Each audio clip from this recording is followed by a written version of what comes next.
Assalamu alaikum and welcome to Gem Sewing Solutions. Today we are doing some suit reviews. These are some suits that I ordered from a retailer in Karachi.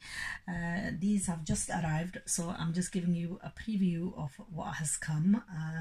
Some are exceptionally nice and some are not all that. I'm going to show you what I love and what I've not been overly fond of.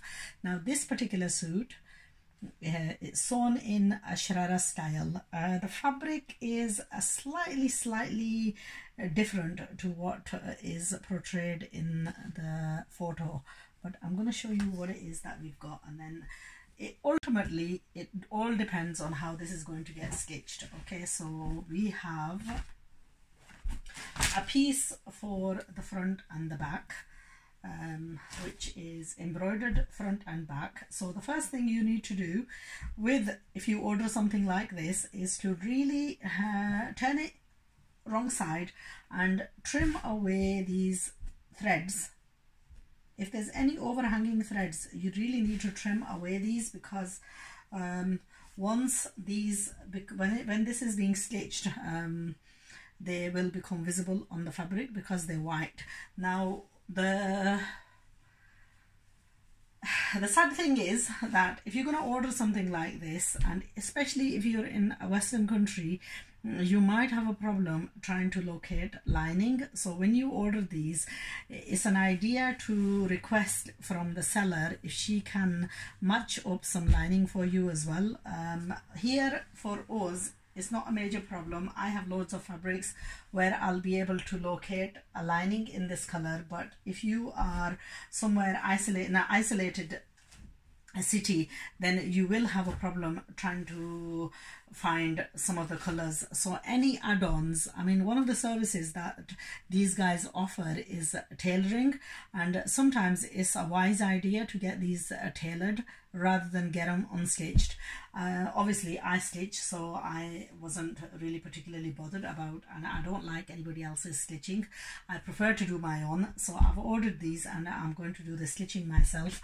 I don't think I'm going to have a problem finding the lining with this, but what I will do is I'm just gonna try and find something that I can underline this with to give you a better view, really.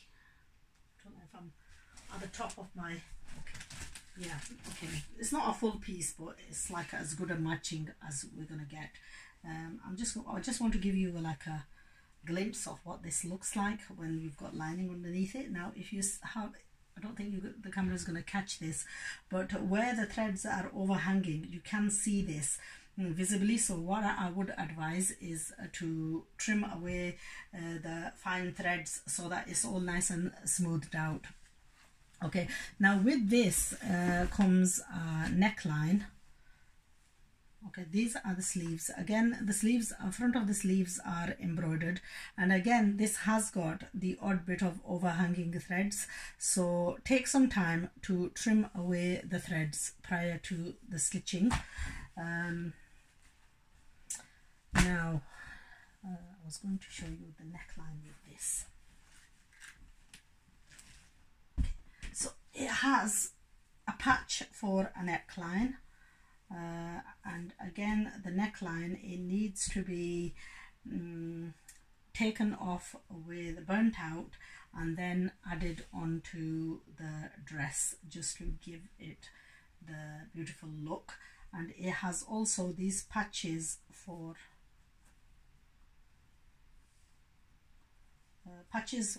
either the sleeve or the trouser, whichever you wanted to use it on. I'm not sure what they've used it on this one. Yeah, they've used it on the sleeve, so I would probably use it on the sleeve as well. This is used on the shoulder point of the sleeve. Okay, I would use it as that. Then it has this embroidered velvet patch, and again this needs to be added on to the hem of the dress and then finished off with these beads, which they've given in a combination of green and purple. I would probably use the purple ones on this. Okay, like that. It's a really nice color combination, but a little bit odd when you match the dupatta with this, because the dupatta is total contrast. Okay, that's the dupatta. It's the patterns and everything go along with the dress, but the actual color is a totally contrast. Okay, so that's the dupatta, and then it has this jamawar fabric for the trouser or the sharara. So what I would do with this is I would actually make this into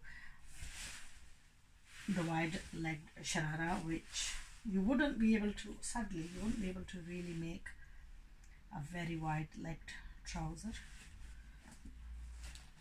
but I think a plazo type of a trouser would be okay with this. Now sadly my daughter doesn't really like the plazo trousers, so I would go on a hunt and I would buy additional fabric to see what I can do with this suit. But I think we'll get the result out of this. Once it's stitched, I think we're going to be on a winner once all this is put together.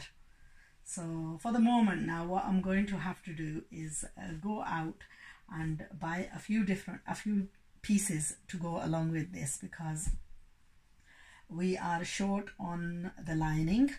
I'm not overly enthusiastic about the beads that they've sent.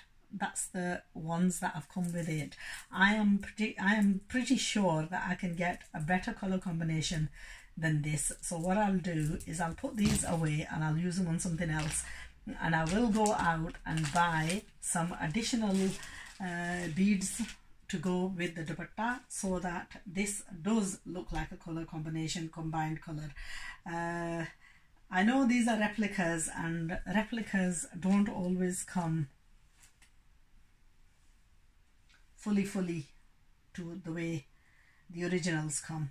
So we're going to have to invest a little bit of our own money and a bit of our own initiative into jazzing this up, but I am sure that I will get there with the result, and I will share that with you once the suit is done. Maybe I will go along and do a tutorial with this as well. I'm actually quite keen to do a tutorial on this, because sometimes, you know, when you look at the thing and it doesn't look all that, and you have a feeling that you can make it into a wow, then you're sort of like tempted. So I am tempted to make this into a wow. We shall see what we can do after we've gone and purchased the additional few bits and bats to go with it.